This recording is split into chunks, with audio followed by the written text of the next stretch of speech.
ہم کریں گے ہر مظلوم کی حمایت۔ السلام علیکم، میں ہوں حورین فاطمہ اور آپ دیکھ رہے ہیں MIT نیوز HD چینل۔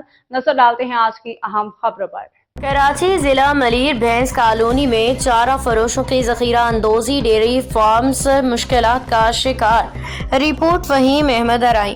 روزنامہ MIT نیوز۔ کراچی ضلع ملیر بھینس کالونی جو 1951 میں قائم ہوئی اور آج پاکستان کی سب سے بڑی مشہور مویشی منڈی کے طور پہ جانی جاتی ہے، ان دنوں ذخیرہ اندوزی کے باعث سنگین مسائل کا شکار ہے۔ سیلابی ریلوں نے پورے ملک کو اپنی لپیٹ میں لیا ہوا ہے، لیکن یہاں کے تاجر حضرات مشکل وقت میں عوام اور ڈیری فارمرز کے ساتھ تعاون کرنے کے بجائے جانوروں کے چارے کو ذخیرہ کر کے منہ مانگے دام وصول کر رہے ہیں۔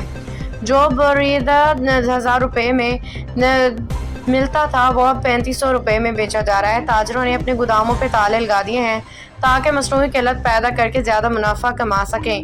ڈیری فارمرز کا کہنا ہے کہ food control, price control department خاموش تماشائی بنے ہوئے ہیں۔ گھاس، توڑی، بھوسا، چوکر، مکا، چھلکا سمیت جانوروں کی بنیادی خوراک روز بروز مہنگی ہو رہی ہے اور کوئی ادارہ اس پہ قابو نہیں پا رہا۔ ڈیری فارمروں کی مختلف ایسوسی ایشنز موجود ہیں لیکن اکثر خاموش ہیں۔ اس مشکل گھڑی میں واحد شخصیت جو ہمیشہ ہر محاذ پہ ڈیری فارمرز کے حقوق کے لیے آواز بلند کرتے رہے ہیں وہ ہیں چودھری عبدالحمید گجر، جنہوں نے پنجاب کی منڈیوں سے غیر قانونی ٹیکس ختم کرایا اور کراچی میں جدوجہد جاری رکھی۔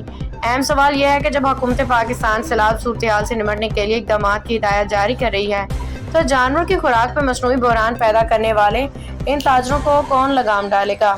روزنامہ MIT نیوز متعلقہ اعلیٰ حکام خصوصاً فوڈ کنٹرول ڈپارٹمنٹ اور پرائس کنٹرول ڈپارٹمنٹ کے ڈائریکٹر سے اپیل کرتی ہے کہ وہ فوری نوٹس لیں اور ذخیرہ اندوزوں کے خلاف سخت قانونی کارروائی عمل میں لائیں تاکہ ڈیری فارمرز کو ریلیف مل سکے، جانوروں کی خوراک عام نرخوں پہ دستیاب ہو۔ مزید یہ کہ آئندہ خبر میں ان تمام کمپنیوں اور افراد کے ان نام بھی شائع کیے جائیں گے جو غیر رجسٹرڈ دکانیں چلا کے ذخیرہ اندوزی میں ملوث ہیں۔ باخبر رہیے ہر جگہ ہر وقت، جانیے ملکی و غیر ملکی حالات و واقعات یقین کے ساتھ۔